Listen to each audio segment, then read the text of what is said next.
Student, glycocalyx का topic चल रहा था, बीच में छोड़ना पड़ गया था किसी रीजन से मेरे को। ग्लाइकोकैलिक्स यूँ मान लो ये बैक्टीरिया है और जहाँ मेरा पेन हो वहीं पे लगा। हाँ सही है। जो बैक्टीरिया होता है इसके बाहर सेल वॉल थी, उसके बाहर ग्लाइकोकैलिक्स थी, यानी बैक्टीरिया के सबसे बाहर ग्लाइकोकैलिक्स होता है। जो इफ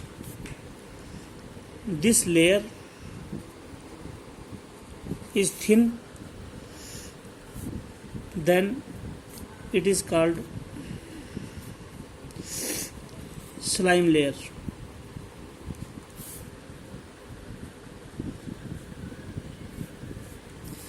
बैक्टीरिया की सेल वॉल के बाहर एक चिपचिपे पदार्थ, बैक्टीरिया के बाहर चिपचिपे पदार्थ की कवरिंग होती है, उसको ग्लाइकोकैलिक्स बोलते हैं। ये पतली है तो बोलेंगे slime layer. If it is thick, पापा आपका तत्ती सारा पीछे कर ले तो। If it is thick, then it is called capsule. Glycocalyx एक सब्सटेंस है, सेल वॉल के बाहर होता है। ये इसकी पतली लेयर है तो बोलो स्लाइम लेयर, मोटी है तो कैप्सूल। ग्लाइकोकैलिक्स का यूज क्या है, क्यों मिलती है बैक्टीरिया के सेल के बाहर glycocalyx layer? Use of glycocalyx क्या काम आती है? पहले एडहेशन मतलब चिपकना। बैक्टीरिया जो है एडहेर मतलब चिपक जाते हैं ड्यू टू ग्लाइकोकैलिक्स। वैसे चिपकने में फिमरी हेल्प करती है, बाद में कराऊंगा। बैक्टीरिया का मेनली चिपकने में फिमरी का काम होता है, लेकिन ये भी चिपक जाते हैं।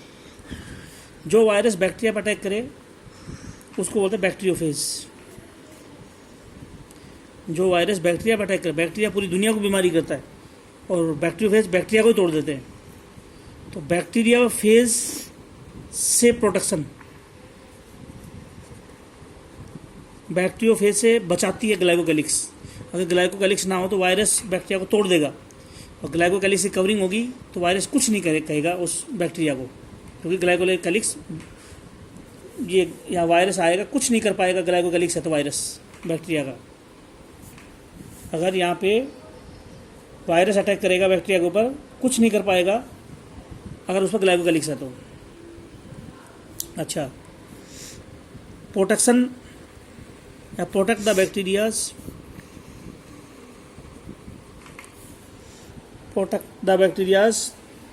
थोड़ा सा ऊपर रख।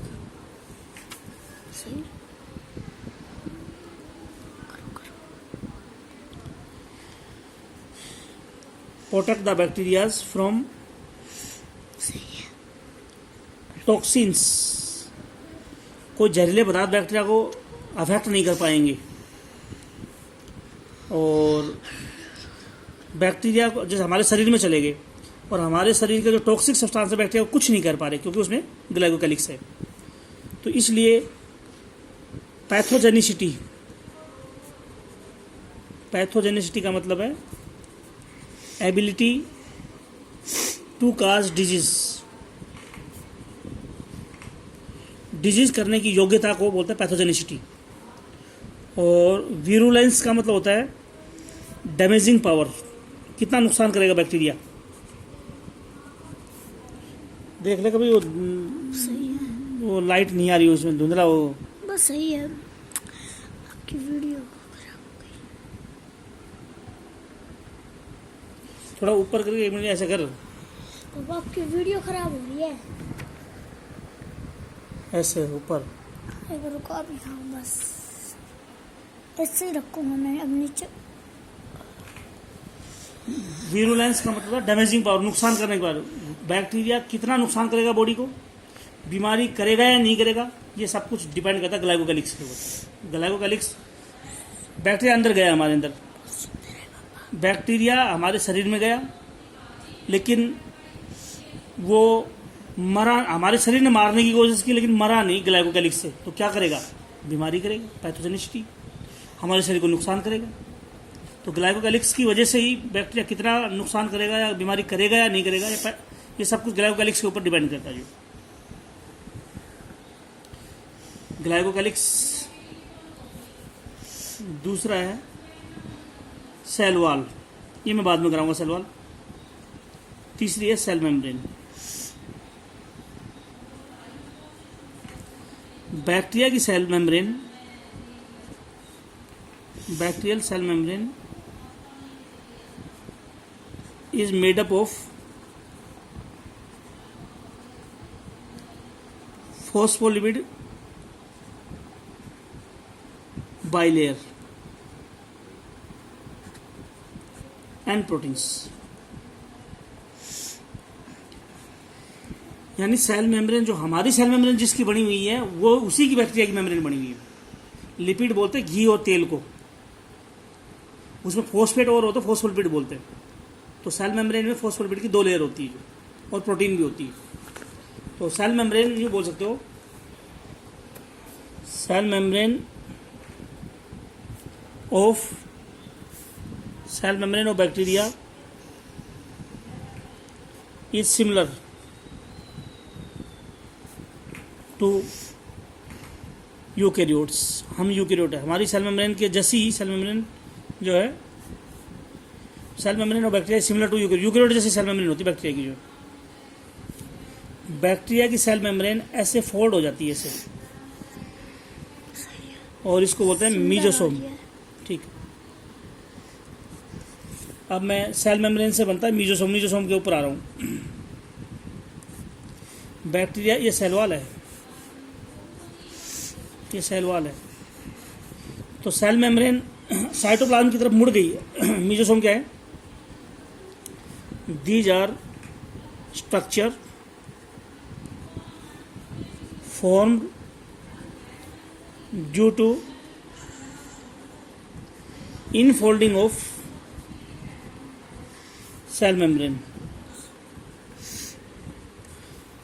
ये वो स्ट्रक्चर है सेल मेम्ब्रेन के फोल्ड होने से बनती है। किधर मुड़ी है सेल मेम्ब्रेन? साइटोप्लाज्म में। साइटोप्लाज्म में सेल मेम्ब्रेन मुड़ गई है, मीजोसोम बन गई है, और ये डीएनए से अटैच होती है। मीजोसोम्स, पहले तो ये लो, mesosomes are of 3 type. Mesosome 3 type के होते हैं, lamellae, tubule and vesicle. 3 type के मीजोसोम होते हैं। मीजोसोम की स्ट्रक्चर 3 तरीके की होती है। लैमेली बोलेंगे प्लेट लाइक होती है, प्लेट लाइक मीजोसोम को क्या बोलोगे? लैमेली। ट्यूब जैसे मीजोसोम को क्या बोलेंगे? ट्यूब्यूल्स।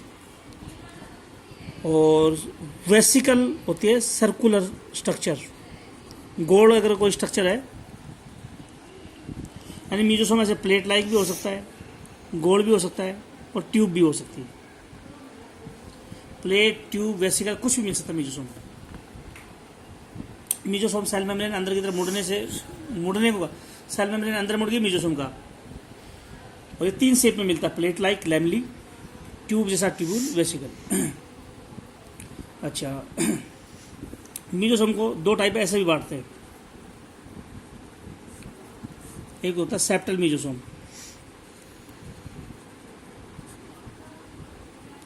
एक होता है लेटरल मीजोसोम। मीजोसोम 2 टाइप के होते हैं, सेप्टल और लेटरल। सेप्टल मीजोसोम डीएनए से अटैच होता है। This mesosome is attached with DNA. जो मीजोसोम डीएनए से अटैच है वो सेप्टल है, और जो अटैच नहीं है वो है lateral.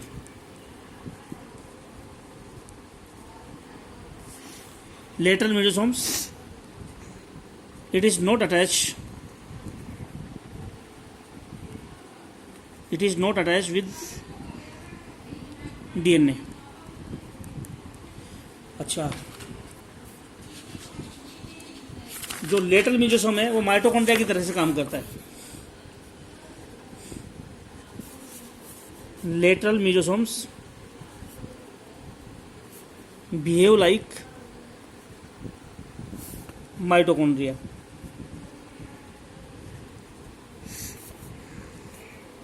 And these are called chondroid. Chondro मतलब माइटोकॉन्ड्रिया, माइटोकॉन्ड्रिया के जैसे होते हैं लेटल मीजोसोम। क्यों? लाइक माइटोकॉन्ड्रिया, माइटोकॉन्ड्रिया की तरह से these mesosome contain respiratory enzymes. Respiration के एंजाइम्स माइटोकॉन्ड्रिया की तरह से इनमें भी होते हैं, लेटरल मीजोसोम में। लेकिन इतना अगर क्वेश्चन आ जाए कि रेस्पिरेशन वाले एंजाइम क्या सिर्फ लेटरल मीजोसोम पर मिलते हैं, पूरी मेम्ब्रेन में मिलते हैं, तो क्या लिखोगे? बैक्टीरिया में माइटोकॉन्ड्रिया तो है नहीं, माइटोकॉन्ड्रिया वाले एंजाइम कहाँ मिलेंगे? Respiratory enzymes are found on complete cell membrane.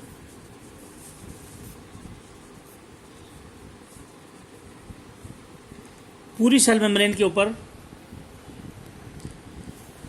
मैंने कहा दो टाइप के मीजोसोम है, एक डीएनए से अटैच है और सेप्टल है। जो अटैच नहीं है वो लेटरल है। लेटरल का नाम कॉन्ड्रॉइड है क्योंकि माइटोकॉन्ड्रिया की तरह से रेस्पिरेटरी एंजाइम है, सांस लेने वाले एंजाइम्स हैं इस पर। लेकिन क्या रेस्पिरेशन करने वाले एंजाइम सिर्फ लेटरल मीजोसोम पे होते हैं? तो हम बोलेंगे पूरी सेल मेम्ब्रेन पे होते हैं। रेस्पिरेशन के एंजाइम पूरी सेल मेम्ब्रेन पे होते हैं, लेकिन बोलते हैं कॉन्ड्रॉइड लेटरल मीजोसोम को। जो इस मीजोसोम के क्या क्या काम है, मीजोसोम के फंक्शन लेते हैं। क्या क्या functions of mesosome? Function of mesosome, mesosome क्या काम आते हैं? एक तो रेस्पिरेशन, सांस लेने वाला एंजाइम प्रेजेंट है मीजोसोम पे। Respiratory enzymes are present on mesosome. दूसरा, डीएनए के साथ अटैच चाहिए। Mesosomes are attached with DNA. DNA के साथ अटैच है मीजोसोम, ये है ना। इस पर रेस्पिरेटरी एंजाइम सारी पे है, यहाँ पे डीएनए के साथ अटैच है। नया जो डीएनए बनता है तो मीजोसोम उसको, ये मान लो बैक्टीरिया है, इधर देख, ये बैक्टीरिया, ये मीजोसोम है, ये डीएनए इससे अटैच था। तो दूसरा डीएनए बनेगा तो मीजोसोम उसको दूसरी साइड में लेके जाएगा। तो क्या लिखोगे? मीजोसोम जो है, नया मीजोसोम जो बनेगा वो जो नया डीएनए बनाया है उसको मीजोसोम दूर ले जाएगा। New mesosome attach with new DNA. नया मीजोसोम नए डीएनए से अटैच होगा। New mesosome attach with new DNA and separate it. नए डीएनए को दूर करेगा, ये लेके जाएगा दूर जो। और बाहर बैक्टीरिया कुछ सीक्रेशन ऐड करता है, मीजोसोम बनाता है। Mesosome also produce some secretion. बनी हुई चीज को सीक्रेशन बोलते हैं। कोई भी पदार्थ जो बैक्टीरिया बाहर फेंकेगा, एक सेल जिस पदार्थ को बाहर फेंकती है उसको सीक्रेशन बोलते हैं। तो मीजोसोम सीक्रेशन भी करते हैं कुछ जो बाहर फेंक दिया जाता है, विच इज रिलीज्ड आउटसाइड। तो ये मीजोसोम के फंक्शन थे। तो अगला टॉपिक फिर मैं मीजोसोम के फंक्शन हो गए, मीजोसोम के फंक्शन भी हो गए, और ये मीजोसोम की टाइप भी हो गई, ग्लाइकोकैलिक्स होगी, और अगला वीडियो में लेंगे।